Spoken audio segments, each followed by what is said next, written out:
What's up, everybody? It's Alex from Heavy New York. We are at this beautiful hotel in the middle of New York City, and we are here with the one and only Dead Daisies. Thank you all for being here. Hey, Alex. Good to be here, man. Thanks for having us, Alex. I love that name, Heavy New York, don't you? Yeah. Dig it, man. It took some convincing. A lot of people thought at first it was like a New York City website for fat people, but now it's It's heavy, man. it's heavy. But it's so great to have you here. It's been a fairly busy 2018 for you guys. Burn It Down came out, and you just did a full sold-out tour in Europe. Just how's the record cycle been thus far? It's been great, man. Needless to say, it's been a lot of work. Yeah, of course. And we all feel the same way when we say we never worked this hard. But, we're bringing the music to the people. We're doing the Stacyland thing, which is the acoustic thing. We're doing as much promo stuff as possible, so thank you for that. All that support means a lot, and it talks really loud these days. So we're on the mission, man. We're on a mission to bring the music to the people and see how far we can take it. And the fan base is just growing and growing and growing, man. We definitely are. We're building in the U.S. That's kind of like our goal right now. So it's one show at a time, one fan at a time. Just get to the people and we kind of, David Lowy has this philosophy that let's bring everyone together like a family, and that's cool. It's good for the music scene, and it's good for the people when they come to see us wherever that we're accessible. So it's going good. Yeah, definitely. And tomorrow you're playing at the Highline Ballroom, which is a great intimate venue, it's beautiful. And despite it being small, I always seem to find new stuff. Like every time I go there, they like add another floor or something like that. Mm-hmm. I've actually only seen it from the stage, but it looks really cool. It looks like it's got booths and stuff. You can watch a show. Do they have food there? I think so. I don't know. I never had it if they did. But either way, it's a cool spot. So. And this is what happens, Alex, sometimes because we're moving so fast, man. Like today, we'll be working all day. Tomorrow, get up in the morning, do more promo. We get ready for Daisyland at the Guitar Center, by the way, and then we go straight to the venue from there, and we go to the venue to work and constantly chop away at making the set better, see what we can improve here, change that, the set list, la la la. So the point is, we don't get to see much of the venue, man, because we're like. But it's great. I remember that place. That's pretty cool. Yeah. Highline Ballroom is great. Yeah. It's nice and small, so you won't have like one of those Spinal Tap moments, like getting lost in the venue or anything like that. Right, and the sound, if I remember, was really people good, said was really great. Yeah. So it's beautiful. Correct me if I'm wrong. They have different venues, right? Different sizes, 2 or 3 venues in the same place, or not? No, that's Webster Hall you're thinking of. Webster. Yeah. We did Webster too. That's right. Yeah. That's They're renovating right that now. That was 3 years ago or something like that. Yeah. Yeah. But another cool venue, yeah. Absolutely. There's so many great venues in the city. But with this record, Burn It Down, like conceptually, was this meant to be just kind of like a direct follow-up to Make Some Noise, or did you kind of want this record to be its own thing? Be its own thing. I mean, there's not really a sense to ever make a record the same twice. I mean, we've after years and years of doing this, you feel like there shouldn't be pressure to like repeat yourself, Like Make Some Noise it was good. It was a strong record, and it did well for us. But that's an opportunity to do something different, So that's what we did. We kind of expanded the horizons a little bit musically and lyrically, and so I think it's good to keep it fresh, change it up. Doug came in, Make Some Noise, and we were really happy to get him. And he definitely brought his style of playing, his expertise, his, great guitar playing. So right away we need to go a little more guitar heavy. And so that was the beginning.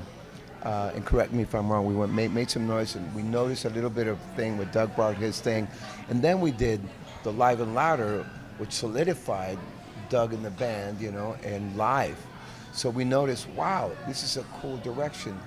But we also came into the studio ready for Burn It Down with a vision of maybe going a little heavier. I think we came out with that. And also management was part of it, and Marty Fredrickson, our producer. So it's developing. It's one of those things where when you get the same group of cats in the studio and writing, you start developing and moving in a certain direction, and we're very happy. The response has been absolutely over the top, man. So That's awesome. so yeah, very cool, man. We're very blessed to have some great friends with us supporting the band, especially in, like I said, Europe. It's been really good. Been blowing up really hard there. We've worked it hard, but it's been blown up. And now we're here in the States, and we're taking it one gig at a time, and it's going great. We have been having really awesome reaction, and just came from Canada, which was just killer. Montreal was very. Oh, they have like a new metal festival there like every other day. So. I know, Yeah, man. yeah. And they have the jazz festival there. That's historical. It's been around forever. But like Doug was saying, it was a conscious effort to come to the U.S. and build it from the ground up. So we're in the clubs. It's the trenches. We're in the clubs, and we're doing the Daisyland thing at the Guitar Center or whatever local shop it is, where we kind of interact at the music store, kind of a semi-acoustic thing, and it's really free form, very relaxed. People can ask questions, hang out, we get autographs. So it's good, little by little we're seeing. I think if once we finish up this run, if we can come back next year to some of these same spots, it'll grow. Absolutely. Yeah. Now, one thing I was curious about is, as a lot of people know, with all the different members of Dead Daisies coming from different projects, I mean, just to name a few, whether they're still in the band or not, people collaborated with Guns N' Roses, Motley Crue, Nine Inch Nails, you name it. Did all of these different projects that were involved with the Dead Daisies, Whitesnake being another one, did that help develop the Dead Daisies sounds, or during the formation of the Dead Daisies, you would say that you kind of wanted to make something that you never really sounded? In my opinion, this is my opinion. I think again, I'm very lucky to be playing with these cats, to be in a band with the level of cats of talent, right? Yeah. Karabi, Dean, David Lowy, and Doug, and We're very lucky, man. we are. So no, we are. But what it is also that some of us have worked with each other as well, and we kind of know the dynamics. We kind of, let's just say, we've learned how not to do things in the past. We've made mistakes, and we've been part of bands that handle things in a different way. So kind of we bring that experience to this, and also the fact that we all love what we do individually. Everybody's got their own little thing, and everybody's a songwriter and a solo artist in their own, in their own time. So there's a lot of it, without sounding pretentious. Yeah. There's a lot of experience, and there's a lot of knowledge, and a lot of love and passion for what we do, right?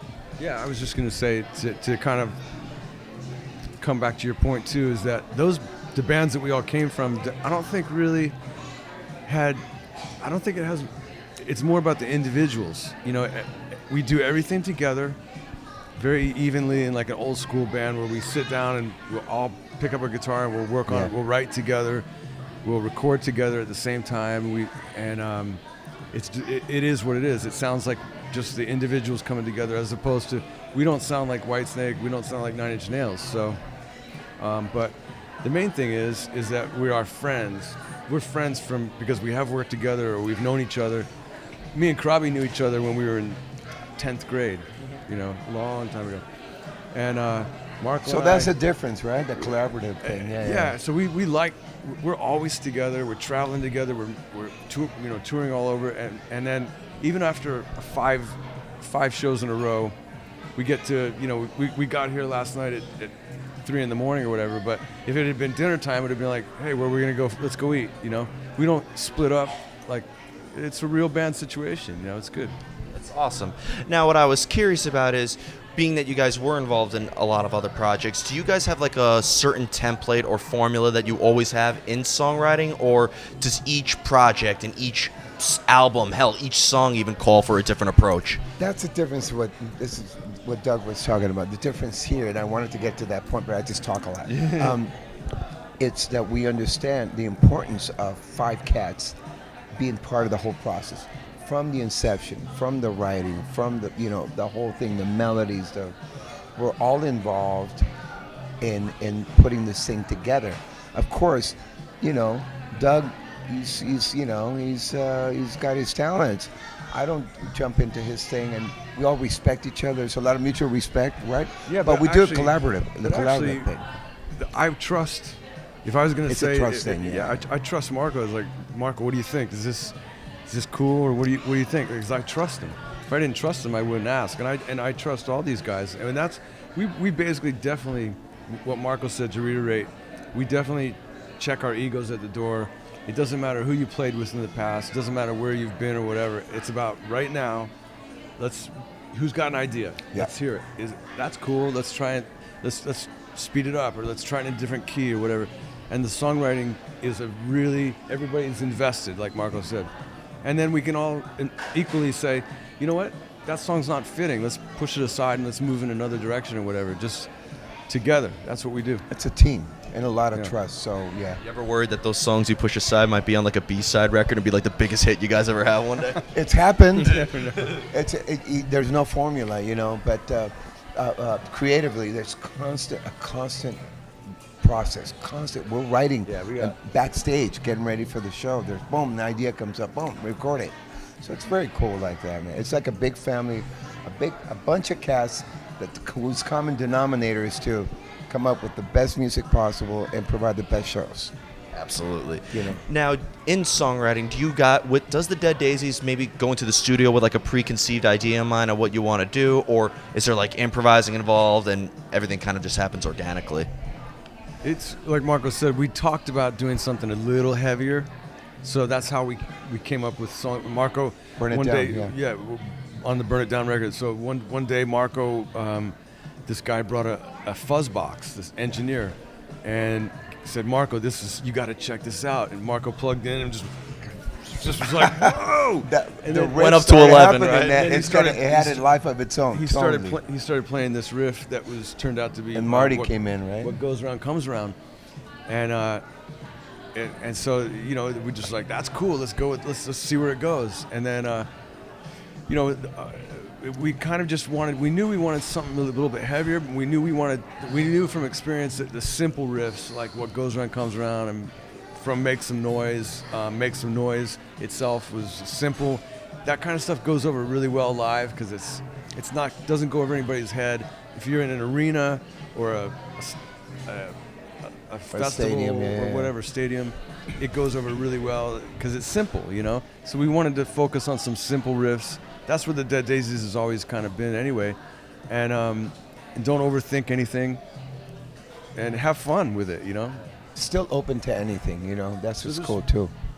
Not too many preconceived ideas. Yeah. Like we don't go, hey, we have to have a ballad or we have to do a song that's at this tempo or whatever. We just see what we get, Yeah, definitely. And I'd imagine having 5 members with all different backgrounds, it's like there's total creative freedom. It's not like 5 musicians who all were in the same type of metal band, and so we're gonna make something that kind of sounds like this. It seems you guys could pretty much do whatever you want. Yeah, that's one of the things. It's kind of worked against us sometimes because we can go in different directions, and that's where a good producer like Marty comes in, and management who's watching over projecting into where we would like to go or we want to go. We kind of take the risk. But yeah, I mean, being a bass player, I can go that way, and Doug goes that way, and John, everybody. There's a lot of, again, without sounding pretentious, a lot of talent here. Everywhere I look, I'm like, wow, that's freaking Doug on stage. That's Dean, and that's John and David Lowy, and I'm like, whoa. So we try to stay out of ourselves, get the egos checked, and just let the music happen, And there's so much water in the well. That's what I wanted to say. That's a beautiful song title right there. It's true though. Yeah. It is. Thank you. We'll keep that one. Yeah. I'll send you a check or a bill. So much water in the well. Very cool. Now, going back to talking about the live performances, because I love asking artists this. When you're in the recording studio or in the practice space or whatever, you're playing the music with the 5 of you guys and whatever manager or producers around there. I would say it's very intimate, it's private. But then when you're presenting these songs live in front of an audience and a massive venue, I'd imagine that the vibe in playing those songs is completely different, right? It gets more intense, I'd say. Yeah. That's what the difference. When you listen to Make Some Noise, the last record we did, and then you're listening to the songs, it's about how the songs make you feel. a live performance, it totally grows from that. The whole another aspect, another dimension of the band comes into effect, which is that it's live. We're playing in front of you, so you can see us, and then we're interacting between ourselves a lot in between songs, and that's what makes a live show special for us. And so. And then interacting with the audience too. So it gets heavier, it gets more intense. Depends on the I'll tell you what it actually depends on a lot for me is my personal sound. If I'm happy with my sound, man, I'll be on fire.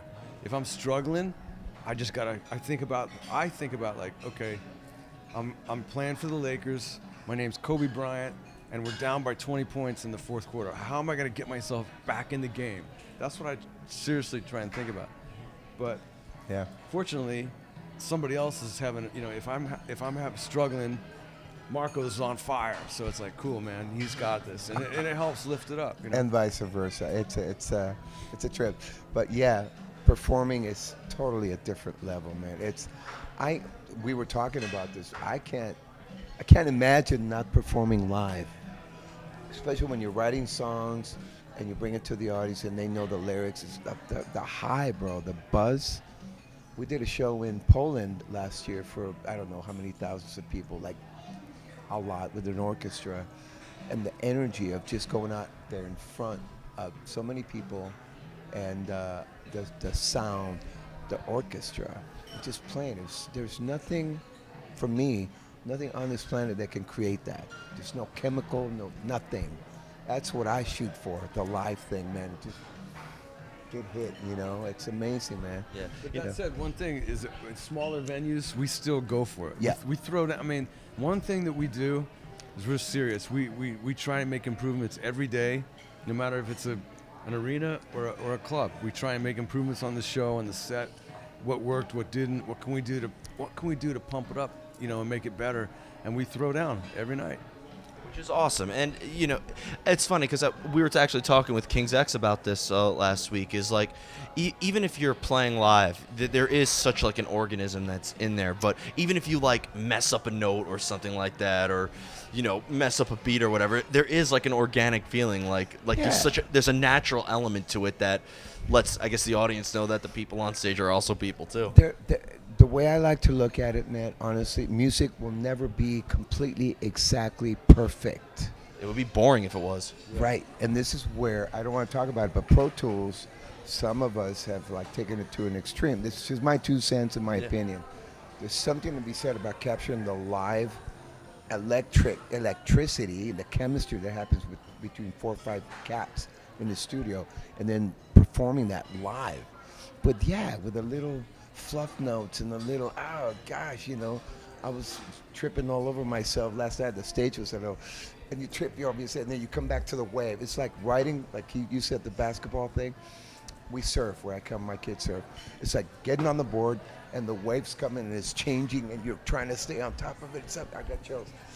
And you're just trying to get on top of it and come back, man, and it's moving, the ground's moving, boom, and then you come out to the sand. Yeah, wipe. And then you come out to the sand, it's like, and then the audience goes, wow.